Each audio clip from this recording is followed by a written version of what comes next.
Hi guys, and welcome to another TechRAM tutorial. Today we'll be looking at layer blending options within Photoshop CS6, and I'll briefly explain and demonstrate each option within the extensive blending options menu, as explaining every option in detail would take a terrifying amount of time, and I'll try to keep it short and concise.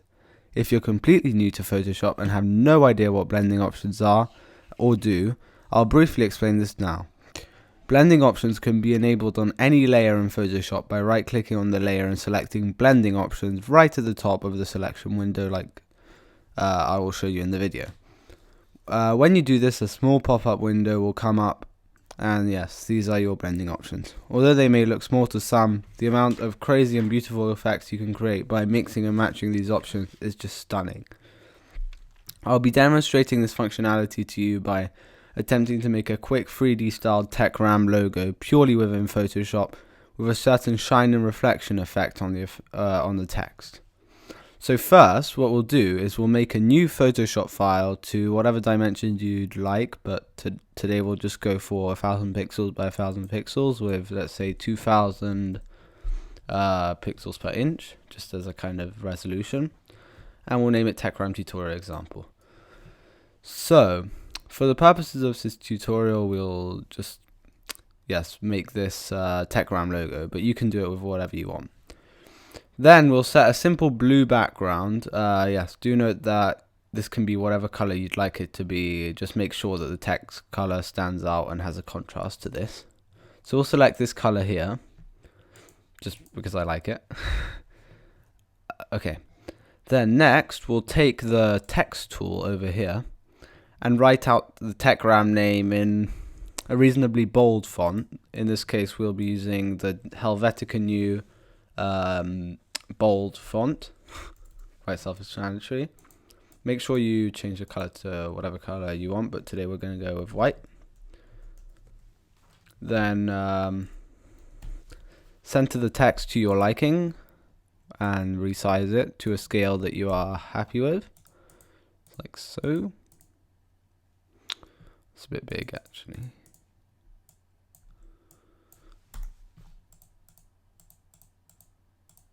Okay, that's perfect. So now we're ready to start using the blending options. So now what we'll do first is right-click on the text layer we've just created, and we'll select the blending options window. I'll now go through and explain every option that's on this menu on the left and what it does, but I'll only be applying the ones which I think are needed, just because I want to show you the full potential of this menu, and I want to show you something that actually looks quite nice at the end. So first, we have the bevel and emboss tool, which is primarily used to give the effect or layer the elemental layer the effect that is a physical item in the real world, as you can simulate physical protrusion or embossing to make it look like it's 3D or carved into the background. We will apply this effect to simulate the 3D effect, as I said at the start of the video. The controls for this option are pretty difficult to explain, as they can be interpreted in many different ways, but essentially the main options you'll need to play with are the top section, and the bottom half is mainly used for shines and reflections, and just to get the consistency you're looking for.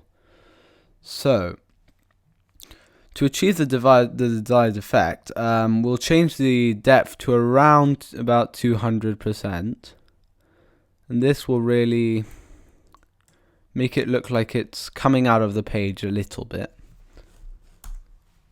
Then this gives it kind of a soft protruding effect, but it's not too violent. I'll also adjust the size and the softness to around 14.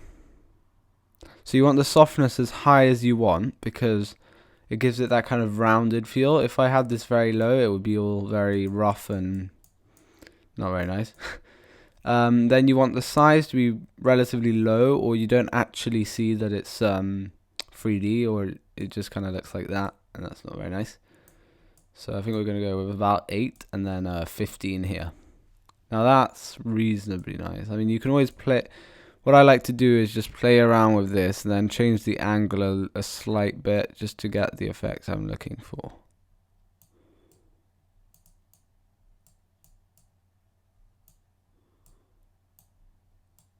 That's not working. That's perfect, I think. So yeah, I've just added a slight reflecting and shadow from the right side, and I did this by basically changing this angle, and you could even increase the opacity just to make it less harsh, the whole effect basically. Okay, so next we have the stroke tab, which, as you can see, simply is used to add a line around whatever the layer includes, and we will use this to outline and put focus on the central line of text. Just set the line size or width to whatever you want. We're going to make it quite thin, just so it's not too outstanding from the actual image, but should be fine, like around 6. And then we can set the opacity to whatever we want, just so it's not as bold or yeah. And what we'll probably do is set the color to something similar to the background, just a tiny bit darker, because that's the effects I think I'm going to go for, just to kind of make the text stand out a little. You could even mimic this effect if you want in your own work.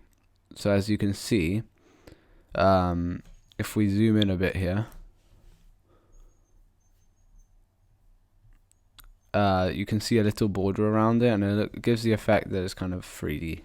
I don't know, but yeah, you can just play around with the settings until you get something that you're happy with. Then we have the inner shadow tool. It basically just gives the effect that the text is hollow inside and is actually engraved into the wall. We're not actually going to use this in this tutorial because it's not needed. The inner glow is basically similar to the inner shadow, just it adds a glow inside the text. The satin is used. The satin option is used to add a pattern to the text, just overlaid onto it. We can do this with the pattern overlay and the satin tool, but they give slightly different effects, but more or less the same. Next, we have the color overlay option, which can be used to apply a color only to the current layer of text or a shape, and by still maintaining the layer styles and effect. You can also change the opacity of this fill. We'll use this to give the text a slightly bluish hue. So what we'll probably do is choose a color to something like that. Okay, and then we will put down the opacity just so it's hardly noticeable, about 20%. And yeah, that looks quite nice. So then what we can do is we can add the gradient option.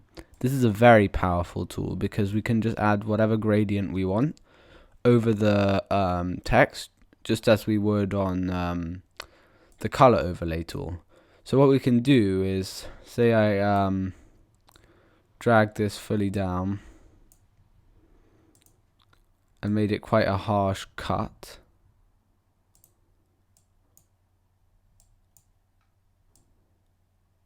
Like so. And then if we decrease the opacity, it gives it a slight metallic feel, as if it's kind of a metal, because they have different shades depending on where you look at it. So yeah, that's quite nice. Then another effect we could add is the outer glow, which yes, basically does the same thing as the inner glow. It's a bit more noticeable, so if we did that, as you can see, it's kind of glowing, and you can do some very neat effects with this, like toxic green coming out from a letter, you know, that kind of thing. Then we have drop shadow, which is pretty self-explanatory, but you can add a shadow to make it seem like the text is 3D and standing alone in a blank atmosphere, basically. And we're going to use this very subtly, just to give the idea that this is actually 3D text, not like that. So as you can see, this isn't the best text ever made, but it does the job to illustrate what I'm talking about. And this was one I made earlier. I think it turned out slightly better, but Yeah. I hope you enjoyed this tutorial, and if you have any further questions, please don't hesitate to put them right in the comment section and I'll get around to them and maybe even make a tutorial about them. Thank you for